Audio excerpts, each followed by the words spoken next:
يعني انا سمعت عن تعلم الانجليزيه بدون معلم في 15 يوم، وسمعت عن اخسر معرفش كام من وزنك في 15 يوم برضو. مش عارف ايه حكايه 15 يوم دي. ما عنديش تعليق لاني لست اهل علم في الجزئيه دي عشان اعرف ده بيحصل ولا لا، وان كان عندي رايي الشخصي حتى في حته تتعلم بدون معلم دي يعني ممكن اتكلم فيها. لكن اللي ما قدرتش بصراحه استحمله الاعلان اللي انا شفته ده، اللي هو حقق كاريرك في 15 يوم. يعني استنادا الى ايه؟ يعني بنستند الى ايه ان ممكن واحد يحقق كاريره في 15 يوم؟ تعب السنين والشقة والكل واحد شافه، ومش انا بس، يعني ناس كتير عشان توصل للحاجة اللي هي بتتمناها او تحققها. في اللي اخد 15 سنة، في اللي اكتر، في اللي اقل.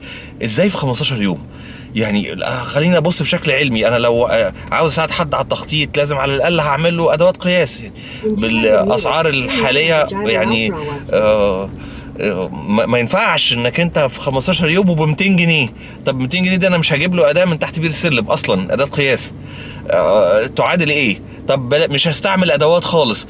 طب انا هعمل ايه ب 200 جنيه عشان اساعد بني ادم ان هو يحقق كاريره في 15 يوم؟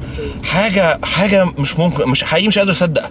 يعني هل بقى في استخفاف بعقول الناس واحلام الناس واحتياج الناس لدرجه ان الحاجه دي تتحقق؟ وبعدين لقيت في الاعلام مكتوب ان اكتر من 500 شخص من الدول، يعني الدول اللي ذكر تقريبا الدول العربيه كلها، وازاي كلهم حققوا؟ طب قولوا لنا اللي حققوا الكارير بتاعهم في 15 يوم ده حققوه ازاي؟ والله يعني يا ريت نعرف احنا ده اتحقق ازاي، عشان خاطر احنا كمان محتاجين نحقق ونبطل علم ونبطل تعب ونبطل كل حاجه، واروح اخد برنامج يخليني في 15 يوم احقق كاريري.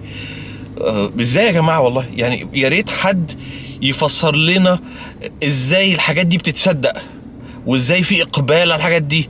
وابص الاقي يعني صاحب الاعلان، صاحبه ولا صاحبته بقى، عنده 139 الف فولور على المنصه بتاعته، ايا كان هو بيستعمل ايه. والله مش غيره ولا حقد، انا راضي بالخمسة 6 فولور اللي عندي. مش يعني ما عنديش اي اهتمامات انه يبقوا اكتر من كده.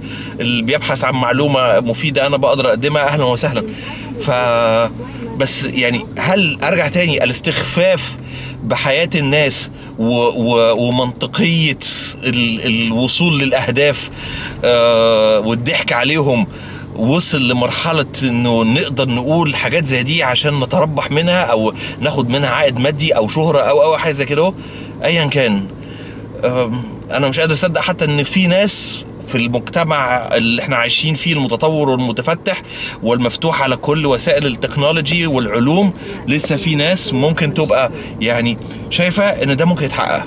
انا مش ضد الاشخاص اللي عاوزين يتربحوا وعاوزين يعملوا شغل وعاوزين يعملوا شهرة، من حقكم تماما. بس بلاش تبقى الشهرة او التربح يبقى على حساب احلام الناس، او على حساب حياة الناس، او على حساب احتياجات الناس. يعني في ناس تعبانة في حياتها دلوقتي، فبلاش احنا كمان نزود تعبهم بأحلام مش هتتحقق بالشكل اللي انتوا بتقولوه. او اثبتوا لنا، هاتوا لنا بقى حد فعلا نعرفه عمل كده عشان احنا نبطل كل اللي بنعمله ونشوفه عمل ايه ونقلده.